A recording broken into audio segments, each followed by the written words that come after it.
Welcome to Bike World Garage, and welcome to making your bike better for free. That's what we want. Now, riding bikes in the middle of the British winter, particularly sports bikes, isn't the most fun thing in the world. However, there's always plenty of opportunities to get out to the garage, spend some quality time with your pride and joy, making a few improvements ready for when the weather does come good.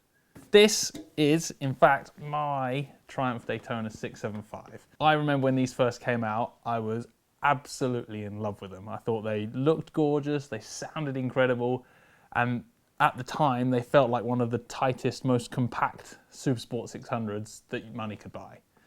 It kind of proved its worth as well over the years of the 675, particularly when the 600 class was still strong.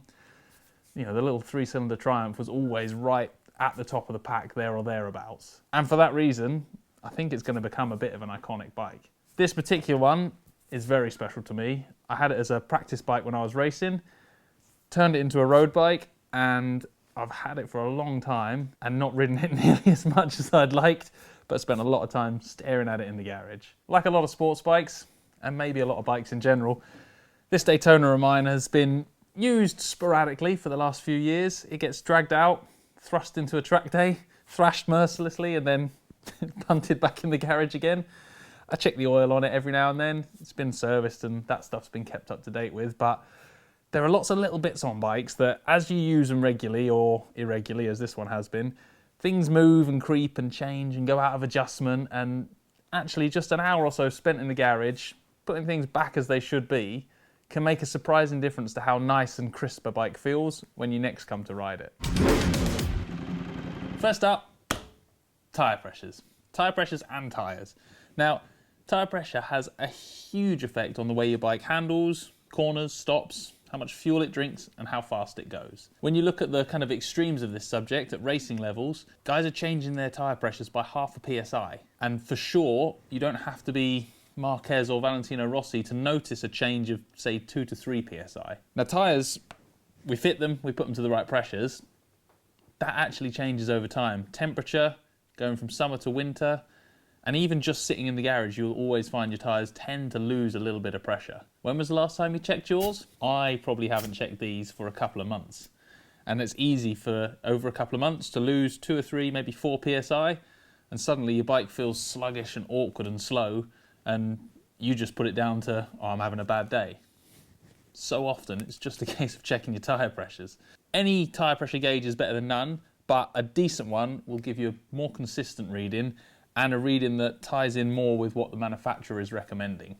So this is a Venhill one I've had for years, good quality gauge. Generally any of the ones that have got the little dial and the bendy hose tend to be a better quality one than the cheap push-on ones you get in your Halfords toolkit. First thing we're going to do, get the valve cap off and don't lose it. Valve caps, again, they just look like a pretty thing that goes onto the valve and stops mud going in there. What they actually also do is seal the air. At high speeds, especially with a regular shaped valve on the tyre where it's pointing into the middle of the wheel, the centre of the valve core can actually be thrown outwards by the speed of the wheel spinning, the centrifugal force, and that will let air out your tyre. So tracks like Snetterton or roads like the M1, you can actually lose tyre pressure if you haven't got a valve cap on. So more important than you might think. Check the pressure. So these are, that's got 31 in it at the moment. Now, what tyre pressure should be in your bike, always just start with the manufacturer's recommendation, especially for road riding.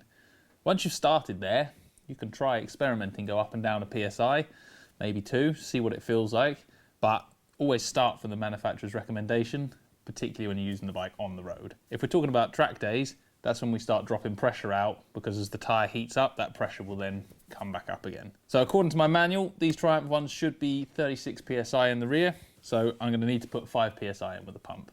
If you haven't got a manual or a handbook for your bike, often it's printed on the side of the swinging arm or under the seat somewhere. A lot of manufacturers have a little label saying what the tyre pressure should be. In addition to pumping some air into this tyre, I'm going to take a little bit of time while I'm down here to just have a quick inspect of the tyre. There's a few things to check. One, run your hand across the tyre, check it hasn't lost its shape. People talk about a tyre squaring off where it's been worn more in the middle than on the edges, or for extreme track use, more on the edges than in the middle. But as you run your hand over the tyre, it should have a fairly continuous rounded profile. There should be no kind of sudden steps or lumps in it. This one has got a very slight square in it. You just feel a little bit of an edge there. It's not enough to make me want to change it, but if it gets much worse, I will change it because you will already start to notice what that feels like.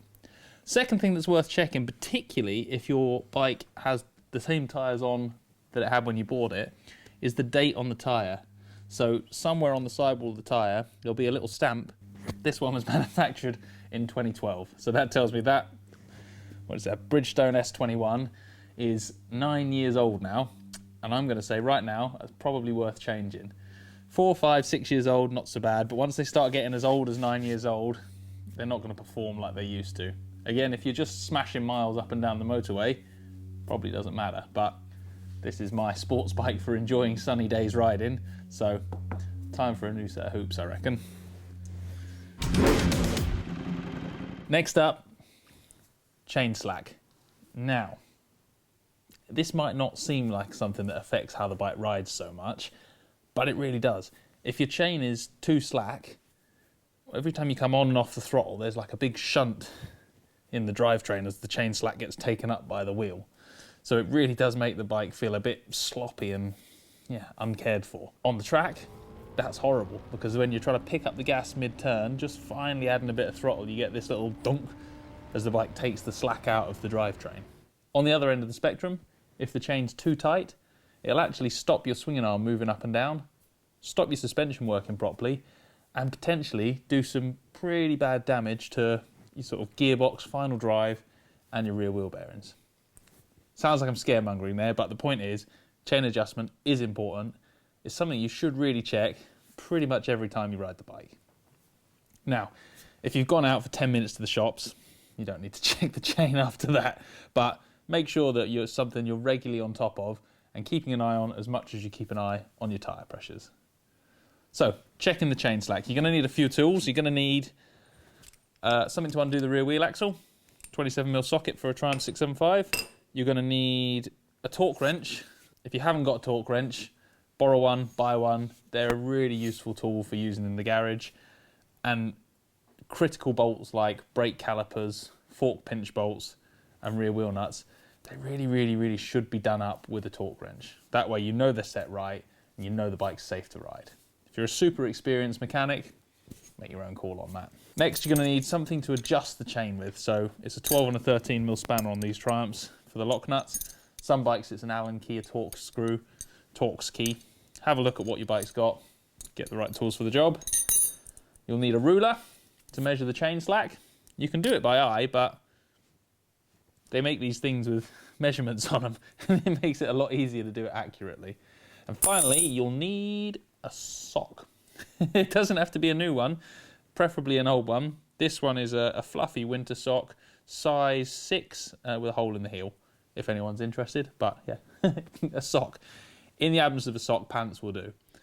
Now, first up, we need to check how much slack is in the chain and how much there should be.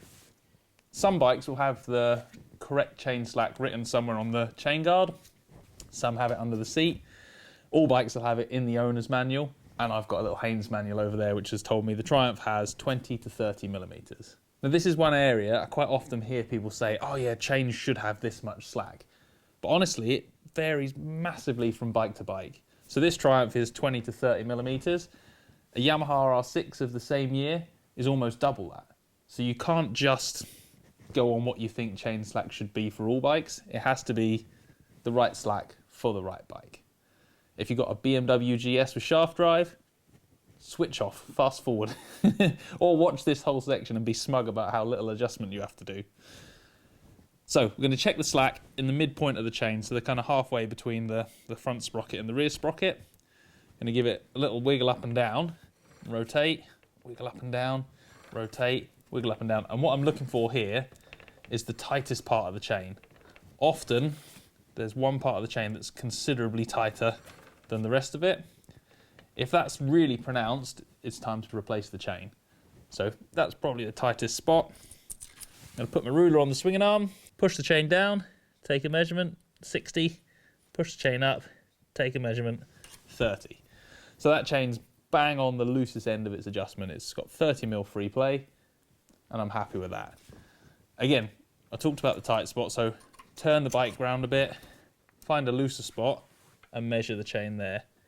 So there is 61 and 30. So slightly looser there, but not to the degree where I'm going to worry about it. Now, if I want to adjust that chain to tighten it or loosen it to get it within the range, first job, get the rear wheel nut undone.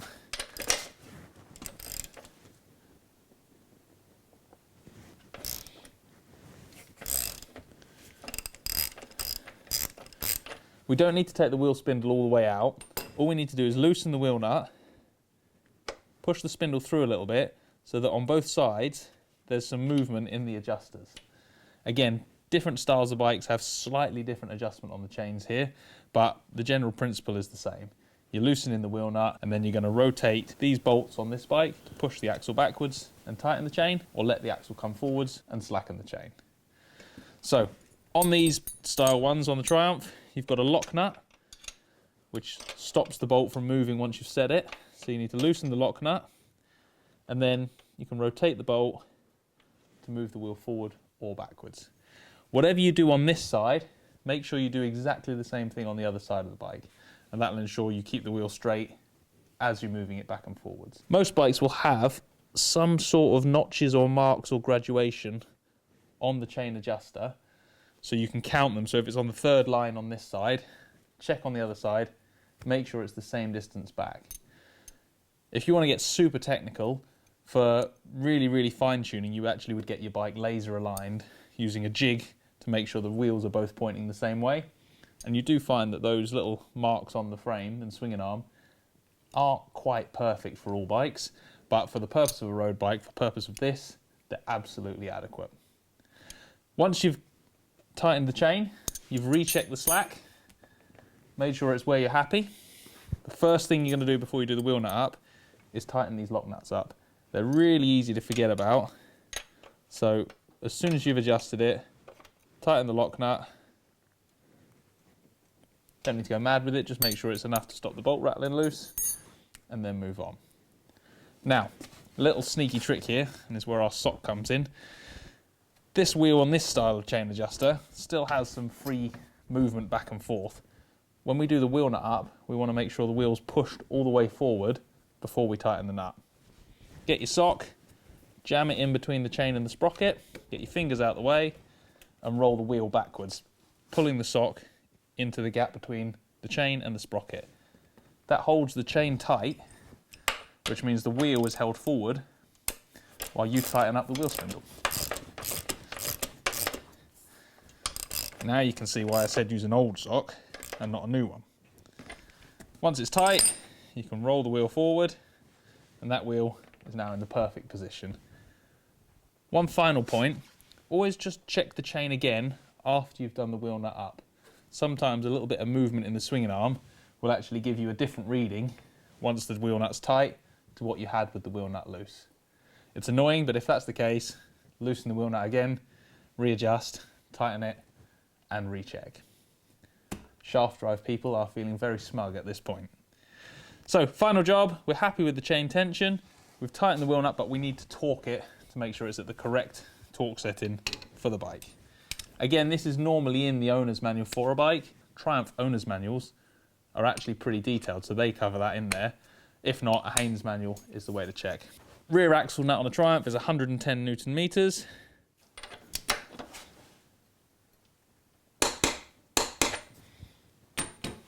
Wheels tight, ready to go. Third thing to check is cables and controls. Now, this is like the drivetrain adjustment, something that moves over time, and you probably won't notice it changing on the bike, but by sharpening them all up, getting all your controls adjusted back to where they should be, the bike will feel crisper, newer, tighter. It just makes everything feel a little bit nicer on the bike. So when I'm talking about controls, what I'm talking about is throttle, clutch, brake, foot brake, and the gear lever. The main ones we're going to focus on are the adjustment of the throttle cable and the clutch cable. So first of all, we're going to look at the throttle cable. Now, this is where even though this bike feels new to me because it's a 2009 bike, it's clearly old because it has a cable throttle. These days, 2021, I'm trying to think of the last time I rode a bike with a cable throttle. Most modern stuff is an electronic throttle, which means this adjustment we're about to do, there isn't one to be done. You know, the throttle is the throttle, and the electronics do all the cable pulling that we're going to fiddle around with today. But that's not that long ago that all bikes had cable throttles, and chances are a lot of you are still riding around on bikes with a normal plastic tube with a bit of wire that goes and pulls a cam on the throttle body. So very simple system, and as they get older, what happens is the cables stretch, everything moves a little bit, and you end up with a little bit too much slack in this throttle cable. The Triumph specification is 2 to 3 millimeters, so they're talking about looking at a mark on the grip, and does it move between 2 and 3 millimeters freely before you start actually pulling the cable. So I actually changed the throttle tube on this bike recently, so the setting is pretty much perfect. You know, there's 2 or 3 millimeters of movement there in the grip, but I'll talk you through how to adjust it. So if your bike's got more slack than that, or no slack at all, here's how to get that adjusted right. Now if we look in here, you can see, you can follow the cables down from the throttle housing. Most modern bikes will have 2 cables, some only have 1, but a lot of modern bikes will have 2 throttle cables unless they're electronic throttle. Somewhere on one of the cables you'll find, in this one it's enclosed in a rubber housing, but you'll find the adjuster. So if I slide those rubbers back, you can see there is a nice little cable adjuster. So it looks like 2 sort of long hexagonal bits of bar, or 1 long hexagonal bit of bar and 1 lock nut. That is how you adjust the throttle cables on most bikes that have got a cable throttle. So if I want to take some slack out, I undo the lock nut, wind that throttle adjuster one way, and you'll feel a change in the amount of slack at the throttle. As soon as you're happy with it, nip the cable back up, job done. Now, there's a safety point on this one. If you stick to what the manufacturer's recommendation for slack is, you'll be fine. But if you can't find that, or if your bike's been modified a little, once you've done that, what you need to do is turn the handlebars from full lock to full lock, and make sure there's still some play in that throttle tube. As you turn the bars, these cables pull around a little bit. If you get to full lock and the cable's gone completely tight, what that means is when you turn your handlebars, it opens the throttle for you, which is bad. It will fail an MOT, or it should fail an MOT for that, but we don't need to worry about MOTs. What we're worried about is the first time you do a U-turn and the bike disappears off up the road without you. So pay particular attention to that. Lock to lock on the bars, just check you've still got some free play in the throttle tube. That change is particularly important if you're messing around changing handlebars, changing the angle of the handlebars, changing the angle of any of these controls. That's always a little check to do, is lock to lock on the bars, make sure everything's working as it should be, and you don't get yourself into some trouble. As with the throttle cables, there's a cable clutch on this bike as well. As with throttles moving to an electronic throttle cable, a lot of modern bikes are moving to a hydraulic clutch control. That's not a particularly new thing. A lot of manufacturers have done that for a long time. Touring bikes, adventure bikes, bigger, heavier cruiser bikes have often used a hydraulic clutch. It's a nice way to get a lighter lever feel. But with the cable clutch, you have got to pay attention to the slack. Again, it's something that wears over time and will make your bike just feel a little less tight, a little less fresh. So, cable slack is something to adjust. This one is adjusted. You've got like a little barrel adjuster on the end of the lever. You can see there's way too much slack. Triumph's spec is 2 to 3 millimeters of free play. And by free play, what they're talking about is this loose movement of the lever before it actually starts pulling the cable. So you just wind it up on the barrel adjuster until you've got that nice 2 to 3 mil, exactly the same as the throttle cable. You've got to turn the bars lock to lock and check that there's still some free play at the extremes of the lock so that you're not going to knacker your clutch by having too tight a cable. This lever is a non-adjustable lever, so you can adjust the cable slack, but what you can't adjust is the lever reach without affecting the cable slack. If you've got a lever that's got a little dial on the top here, you can then move the lever in or out without affecting the cable to make the feel a little bit nicer. You can move it using the cable, but again, you've got to do it within the parameters that when you pull the clutch in, it does release properly, and that when you release the clutch, there's always got to be at least some free play, no less than what the manufacturer recommends. Hope you've enjoyed watching. Please leave a comment below if there's anything you'd like to see, how to do chain and sprockets changing, how to do brake pads, how to bleed your brakes. If there's any tech videos you guys would like to see, let us know and we'll see what we can accommodate in upcoming episodes of Bike World Garage.